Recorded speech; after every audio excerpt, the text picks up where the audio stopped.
Hello, my rising stars. This is Shikha Arora, and today we are going to start with class 6th geography, chapter number 3, which is maps. So let's get started. Children, in this chapter आप क्या क्या पढ़ने वाले हैं? इस chapter में हम पढ़ेंगे मैप्स क्या होते हैं, वो कितने टाइप्स के होते हैं, उनके क्या क्या कंपोनेंट्स होते हैं, हम कौन सी लैंग्वेज यूज़ करते हैं, उनके क्या क्या फीचर्स हो सकते हैं, the scales and the distance, और उनके अंदर यूज होने वाले कन्वेंशनल साइंस के बारे में. So let us begin. Map help us to locate an unknown place easily. तो अगर हमें कहीं पे भी जाना होता है, हम क्या करते हैं आजकल?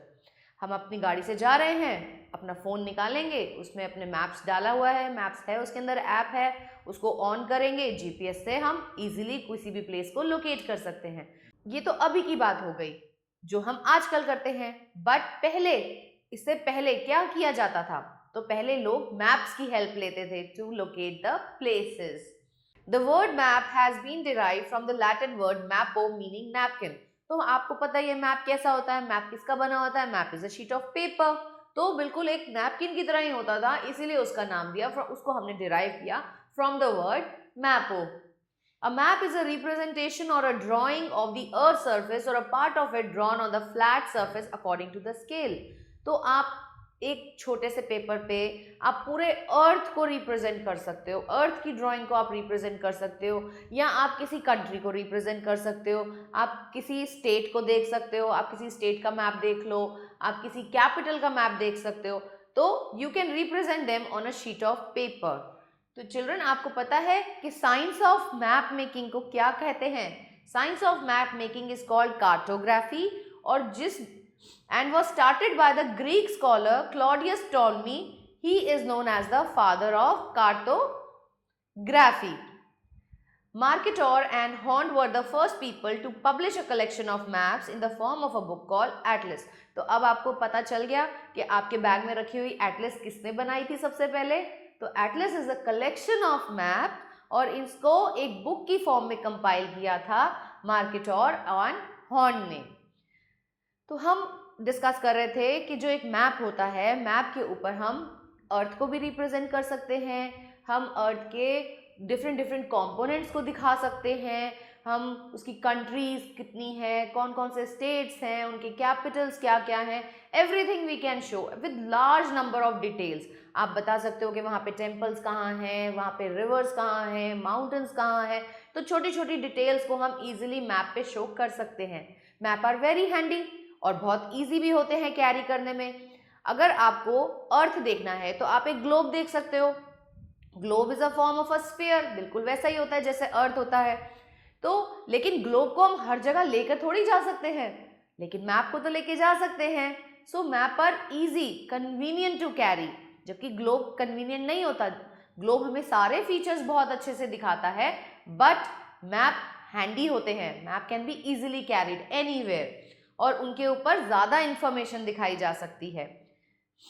On maps, the curved surface of the earth is represented on a flat surface. तो लेकिन एक प्रॉब्लम ये है कि भाई अगर आप ग्लोब देखते हो तो ग्लोब में आपको इजीली कर्व शेप्स दिखाई दे सकती हैं, लेकिन मैप में वो पॉसिबल नहीं है. तो वो हमें फ्लैट सरफेस पे ही दिखाना होता है. However, curved shape cannot be flattened completely. हम कर्व शेप को बिल्कुल फ्लैट तो कर नहीं सकते, और हर चीज़ फ्लैट तो है नहीं. Hence, when part of the earth are shown on the flat surface, the shape and size of the continents and oceans get distorted. तो इसी की वजह से, इसी प्रॉब्लम की वजह से जो शेप ऑफ कॉन्टिनेंट्स है या ओशंस की जो शेप है, वो ग्लोब में तो हमें बिल्कुल ठीक दिखाई देती है, लेकिन मैप में थोड़ी सी वो डिस्टॉर्टेड हो जाती है, खराब हो जाती है. The maximum distortion appears in the region around the poles. This is the region why maps are not as accurate as globe. तो ग्लोब एक्यूरेट तो है, लेकिन मैप्स जो हैं, मैप उनसे ज़्यादा कन्वीनियंट होते हैं. हम मैप में बहुत सारी डिटेलिंग शो कर सकते हैं, उनको कहीं पे भी कैरी कर सकते हैं, जो ग्लोब के केस में पॉसिबल नहीं है. Map can be of many types. अब मैप तो बहुत सारे टाइप के हो सकते हैं. So it depends on what we want to show through the map. तो हम मैप में क्या शो करना चाहते हैं, मैप्स उसके ऊपर डिपेंड करते हैं कि कौन कौन से मैप हो सकते हैं. तो सबसे पहला जो हम पढ़ेंगे वो है बच्चों पॉलिटिकल मैप. तो पॉलिटिकल मैप जो होता है ये वो मैप होता है जो हमें एडमिनिस्ट्रेटिव यूनिट्स दिखाता है, कंट्रीज के बारे में बताता है, कंट्रीज, उनकी बाउंड्रीज, उसमें कौन कौन से स्टेट्स हैं, इन सब के बारे में जो डिटेल्स नॉलेज हमें देता है वो होता है हमारा political map. The political map shows the various administrative units in the form of different countries or states along with their capital and the location of important cities and towns. तो इन maps के through आप easily किसी भी country की Capitals, उसके अंदर present towns, cities के बारे में जान सकते हैं. देन वी हैव, यहाँ देखो बच्चों, we have a political map. It is a world map. तो यहाँ पर आपको डिफरेंट कंट्रीज दिखाई दे रही हैं. जैसे यहाँ पर हमारी है अर्जेंटीना है, ब्राज़ील है. सो आप यहाँ पर डिफरेंट आप देख सकते हैं. यहाँ पर हमारे ओशंस है, north Pacific ocean, north Atlantic ocean. So it is a map which is representing all the countries, there Capitals, उसमें कौन कौन से स्टेट्स हैं, टाउन्स हैं, ये सब हमारा पॉलिटिकल मैप रिप्रेजेंट करता है. अब फिजिकल मैप. अब फिजिकल मैप क्या होता है बच्चों? अब फिजिकल मैप वो होता है जो हमें लैंडफॉर्म्स के बारे में बताता है कि वहाँ पे कितने माउंटेन्स हैं, कैसी रिवर्स हैं, कितनी कौन सी वाली रिवर कहाँ से निकल रही है, कहाँ को जा रही है, रिवर्स, माउंटेन्स, प्लेट्यूज, डेजर्ट, कौन कौन से डेजर्ट प्रेजेंट हैं, लेक्स कौन कौन सी हैं, फ्रेश वाटर हैं, सॉल्ट वाटर हैं, ये सब हमें फिजिकल मैप के थ्रू पता चलता है. A physical map shows the major landforms such as mountains, plateaus, plains, rivers, seas, lakes and ocean. Then we have a thematic map. A thematic map is a one which give us specific information such as temperature, rainfall, उसके बाद crops का cultivation कैसा है, कहाँ पे कौन सा crop ज़्यादा अमाउंट में ग्रो करता है, कहाँ पे कौन सा क्रॉप कम अमाउंट में ग्रो करता है, ये सब हमें थीमेटिक मैप से पता चलता है. सो you can see a thematic map here. यहाँ पर इन्होंने हमें स्केल दिया है जहाँ पे इन्होंने बताया है कि जो 400 सेंटीमीटर तक की रेनफॉल होती है, मतलब मैक्सिमम रेनफॉल जो होती है, that is with dark blue. तो आप देख सकते हैं यहाँ डार्क ब्लू है, यहाँ दिसपुर में है. All these regions are the places which will get maximum amount of rainfall. So ये सिंपल एक रेनफॉल का मैप हो गया. So it is a thematic map. Components, language and feature of a map. Now when we have to read a map, सबसे पहले तो हमें पता होना चाहिए कि वो मैप किस चीज़ का है. अगर मुझे स्टडी करना है अमेरिका का, नॉर्थ अमेरिका का स्टडी करना है, मैं ऑस्ट्रेलिया का मैप थोड़ी लेकर आऊँगी. So it is the title. Title से पता चलेगा हम कौन सा मैप रीड कर रहे हैं. The title of the map tell us what the map represent. सबसे पहले आपको मैप को पता होना चाहिए कि आपको पॉलिटिकल देखना है, आपको फिजिकल देखना है, या आपको थीमेटिक मैप देखना है. That is whether it represents the administrative unit, landforms or the climatic conditions or the distribution of crops or wildlife etc. उसके बाद मैप पे अगर आप देखो तो वहाँ पे डायरेक्शंस बनी होती हैं. डायरेक्शंस की बात करें तो बच्चों आपने देखा होगा कि मैप में साइड में डायरेक्शंस बनी होती हैं. An arrow with letter N. N is printed on the upper hand side corner of the map.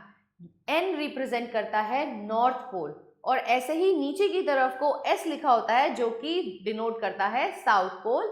And then we have east as well as west. So these are all the 4 cardinal directions. यही तो हमारे 4 cardinal directions होते हैं, north, south, east, west. अब north और east के बीच में भी तो है. तो नॉर्थ ईस्ट के बीच में क्या है? North east direction. South east के बीच में साउथ ईस्ट डायरेक्शन. वेस्ट और साउथ के बीच में south west direction. And north west के बीच में नॉर्थ वेस्ट डायरेक्शंस.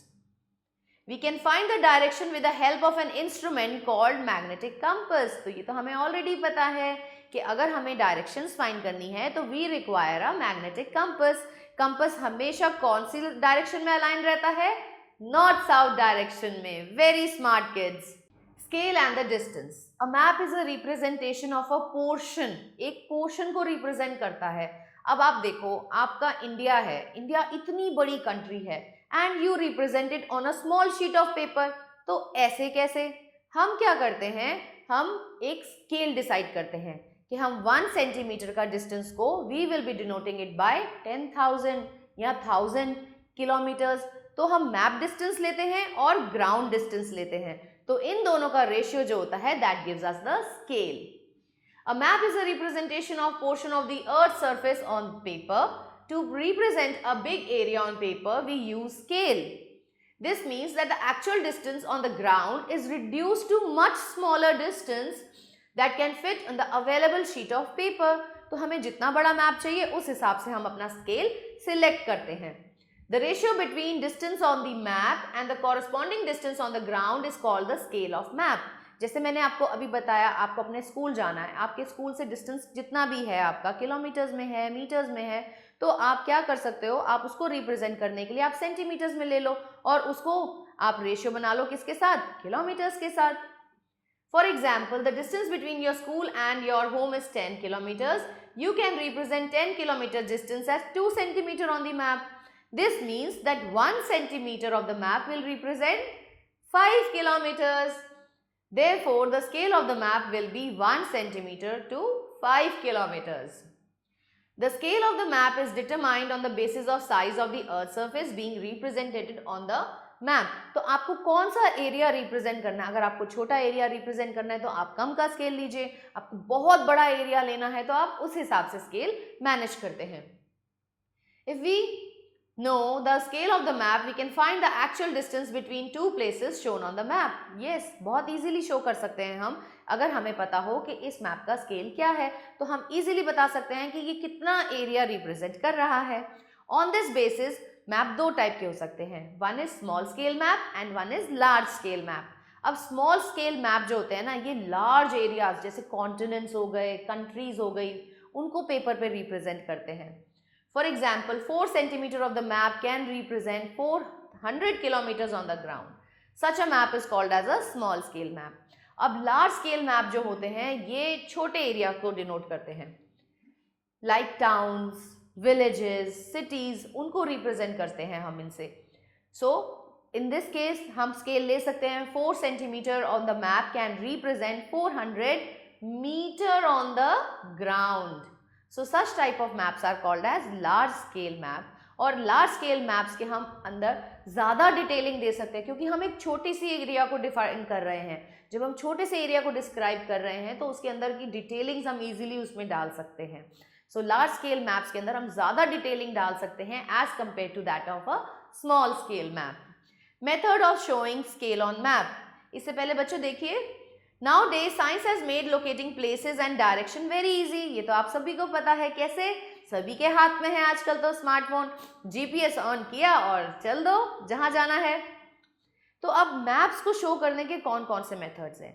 सबसे पहला मेथड है the statement method. Statement method कहता है कि हम अपने मैप को, जो हमने डिस्टेंस लिया है मैप पे और जो एक्चुअल डिस्टेंस है उसको हम एक स्टेटमेंट में लिख के दें. Like in the statement method, the scale is given in words such as 1 centimeter is to 3 kilometer. It means map distance of 1 centimeter is equal to 3 kilometer distance on the ground. Then is numeric fraction method. This is the best method. ये सबसे ज़्यादा use होने वाला method है. इस method को RF method भी बोलते हैं, रिप्रेजेंटेटिव फ्रैक्शन मेथड. क्या बोलते हैं बच्चों इसको? Yes, you all know it now. It is also called as representative fraction method. इस मेथड में हम रेशियो निकालते हैं. किस किस की? Distance on the map to the distance on the ground. Yes. So in this method, the map distance and the ground distance are represented through a fraction. Like the numerator of the fraction represents the map distance and denominator denote करता है उसका ground distance. Like if RF is equals to 1 upon 10,000, this means 1 is the map distance and 10,000 is the, yes, tell me, it is the ground distance. And this method is universally accepted. सारी ही countries जो हैं वो RF method को ही follow करती हैं. Linear और graphic scale, ये भी एक मेथड है जो आपको आपने अगर मैप देखा हो तो मैप के बिल्कुल नीचे बना होता है, तो इसके थ्रू भी हम अपना एरिया डिनोट कर सकते हैं. In the linear scale method, map distance is graphically represented through straight lines. The lines are divided into different parts. तो इन लाइंस को उन्होंने डिफरेंट पार्ट्स में डिवाइड कर दिया है और हर part is called as primary division. Each part is called as the primary division and each primary division is further divided into secondary divisions. तो ये बाकी चीज प्राइमरी डिवीजन जो है उनको हमने सेकेंडरी डिविजन्स में डिवाइड कर दिया है. Now we have to study about the conventional signs. अब आपको मैप स्टडी करना है किसी एरिया का. फॉर एग्जाम्पल आपको मेरठ का ही मैप स्टडी करना है. अब मेरठ में तो बहुत सारे टेम्पल्स हैं, आपका ओगरनाथ है, डोगरा लाइन्स है, सबको आपको मैप पे रिप्रेजेंट करना है. तो अगर आप वहाँ पे ओगरनाथ की शेप बनाने बैठोगे या डोगरा मंदिर की शेप बनाओगे तो व्हाट विल हैपन? मैप पे तो जगह ही नहीं बचेगी. So that's why we use conventional symbols. हम हर चीज को रिप्रेजेंट करने के लिए सिंबल्स बनाते हैं so that they can be easily accommodated inside our map. A map becomes more useful if more information or details can be obtained from it. Suppose we want to show the location of bridge, river, well, temple, church, metal road, cart track, post office, police station, etc. in our survey map. It is impossible to draw their actual pictures. अगर हम उन सबकी actual picture बनाने बैठेंगे, एक तो it would be very time consuming, और इतनी छोटी छोटी पिक्चर्स कैसे बनाएंगे? सो हम उनकी जगह उनके कन्वेंशनल साइंस यूज करते हैं. Hence, these objects are shown in the form of symbols that occupy lesser space and internationally accepted. और ये symbols जो हम बना रहे हैं, these conventional symbols, they are internationally accepted. Her country में जब भी map बनेगा तो for bridges हम एक ही टाइप का symbol यूज करेंगे, for church हम एक ही टाइप का symbol यूज करेंगे, अगर हमें metal road दिखानी है तो we'll use same type of symbols everywhere. The same convention symbols are used and understood by cartographers all over the world. Some of the conventional symbols are given in the table below. Sometimes color are also used to show same purpose. जैसे कि हम blue use करते हैं to show water bodies, green for grasslands and brown for hills. So children, here are some of the symbols. You can easily study them. They are very simple. Now there is a sketch. What is a sketch? Sketch is a rough map. Suppose you are going from your home to your school. So in between there is a shop, there is another shop, then there is a florist shop, and then there is a temple in between. So you can easily make a rough sketch of that. So sketch represents the map, but it is handmade. A sketch is a rough map. It is not made to scale. ये scale से नहीं बना होता है. And just gives a broad guidelines to find or locate a place. This could be made hand-free or made by using geometrical instruments. They are not accurate in dimensions. तो हम इसके अंदर dimensions को accurate नहीं रखते हैं. Simple हाथ से बना लेते हैं या geometric instruments को use करके हम sketch को बना लेते हैं. And may not be accurate in details as they are not based on the survey by use of instruments.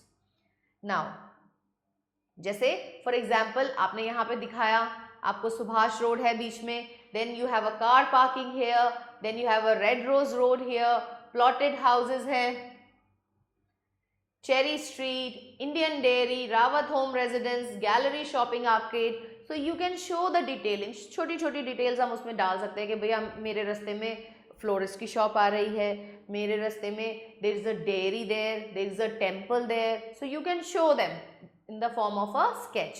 Now a plan. Plan is a detailed drawing. ये किसी building की, किसी area की, it is a detailed drawing of a building or a structure. It covers the length, breadth, height of the building and space. तो मतलब ये एक एक अच्छी सी डिटेलिंग्स देता है हमें. Appropriate detailings जो है we get through a plan. Such details cannot be shown on map. ये वाली details हम map में नहीं show कर सकते.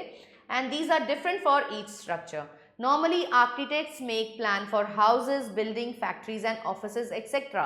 तो बच्चों you all know कि जो plan है, plan के अंदर एक detailed study है, detailed वाली drawing है, and it is made by some architect. These may have many details like water lines, electric lines, placement of furniture etc. तो ये सारी ही डिटेल्स एक आर्किटेक्ट अपने माइंड में लेके चलता है if he is making a plan of a building, कि कहाँ से हमारे वाटर लाइंस आनी चाहिए, कहाँ हमारी इलेक्ट्रिकल फिटिंग होनी चाहिए, फर्नीचर कैसा होना चाहिए, रूम्स की डायमेंशन कितनी होनी चाहिए, उनकी लेंथ कितनी होनी चाहिए, what is the breadth and what can be the height of the building. Everything is determined by a plan and is made by an architect. A plan of a room and the three-dimensional look of one side of the room, same room is depicted. In this chapter, you have studied about maps and their importance and the basis of reading them. Maps are very helpful to us in identifying places anywhere in this world. They give us the details of directions, distance and whereabouts of various things on the earth. Let's have a look on the glossary. Cardinal. Cardinal is a whole number. Atlas. Atlas is a book of maps. You now know it. Quick review. It is not easy to draw a map on a curved surface. Yes, क्योंकि map क्या है? It is a flat piece of paper. तो उसके ऊपर हम curved shapes को कैसे दिखा सकते हैं? The distance between any two places on a map is called map distance and on ground is called as ground distance. तो जितना distance हम map में लेते हैं that is called the map distance और उसको हम किस ground के distance से represent कर रहे हैं that is called as the ground distance. Scale is the ratio between map distance and the ground distance. So this is very important. What is a scale? It is a, yes children, it is the ratio of the map distance to that of the ground distance. Directions can be found with the help of rising sun, the pole star and the magnetic compass. A map without scale is a sketch. A plan is a large scale map of a very small area showing minute details. तो उसके अंदर हम छोटी से छोटी details को भी अपने plan में include करते हैं. Let's see the question answers. So here children you are given some MCQs and you have a OMR sheet here. इस OMR sheet में you are having circles. You have to darken the circle with the help of a blue or a black ball pen. आप किसी भी type का tick mark या cross किसी भी circle में नहीं लगाएंगे, सिर्फ करेक्ट सर्कल को आपको अच्छे से डार्क करना है. So let's see the first question. Which of the following is a true representation of the earth? तो ट्रू रिप्रेजेंटेशन तो हमें ग्लोब से मिलती है क्योंकि ग्लोब तो बिल्कुल अर्थ की ही शेप का होता है. So the answer is be here. Which of the following maps shows a very large area with less detail? कौन सा मैप है जिसमें हम लार्ज एरिया दिखाते हैं और लेस डिटेल्स देते हैं? So that is a small scale map. So the answer is D here. The maps showing distribution of crops are thematic maps. So the answer is C. Which of the following is not a part of map drawn on a flat surface? तो जब हम map को flat surface पे बनाते हैं तो हमें क्या नहीं मिलता? हम globe. Globe is a form of a sphere. So the answer is A. Blue color on the map shows water bodies. So your answer will be B here.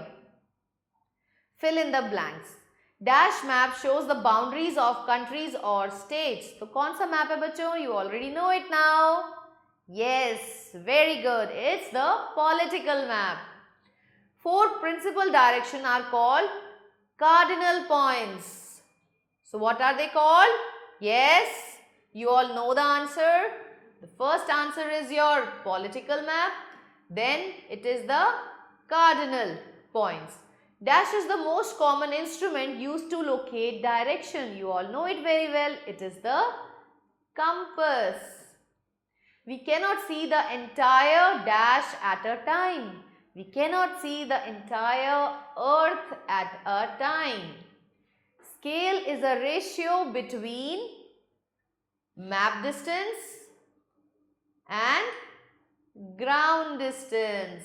Say if the given statement is true, T, or false, F. Maps are drawn to scale. Yes, it is true. Political map shows physical features of a country. Do they? No. So this is false. A plan shows the detail of a small area on a large scale. Yes, एक छोटे से area का अच्छा सा खूब detailing वाली drawing को हम प्लान बोलते हैं. So this is true. Grey colour is used to show mountains. No, it is brown colour. Atlas only contains physical features. No, Atlas also contains the political features as well as thematic maps also. So the answer is false again. Answer the following question. What do you understand by the scale of map? Write down its importance. The scale of map is the ratio of distance of map to the distance of the ground. So it is very useful to represent a large area on a small sheet of paper. Describe the essential components of map. So the map should have a title, it should show you the directions, then it should have the conventional symbols as well as should give you all the type of landforms it has. So these are the major components of a map. Differentiate between sketch and a map. A sketch is a rough map, whereas a plan is a detailed drawing of an area. So rough map can be handmade. So sketch can be handmade. Though plans are also handmade, but they have all the details. They have length, breadth, height, everything. Small things we are including in the plan, which are not included in the sketch. How do symbols help in reading maps? Symbols make reading map very easy. By reading the symbols, आप easily बता सकते हैं कि कौन सी चीज़ कहाँ located है. Why are conventional symbols used in map? So that to avoid any confusion, we use these conventional symbols so that cartographers throughout the world can read the map very easily. Explain in details the three categories of map. The three categories of maps are the political map. What is a political map? Which shows the details of the administrative units with different type of countries, continents, their capitals, towns, cities present in them. Then we have a physical map. Physical map gives us the detailed study of the landforms like mountains, rivers, plains, plateaus and all these. Then we have a thematic map. Thematic maps gives us a detailed study of the temperature, pressure, winds as well as the type of crops which are growing, the forest area of a region. All these are represented by a thematic map. I hope आपको ये chapter अच्छे से समझ आया होगा. Let's meet in the next chapter.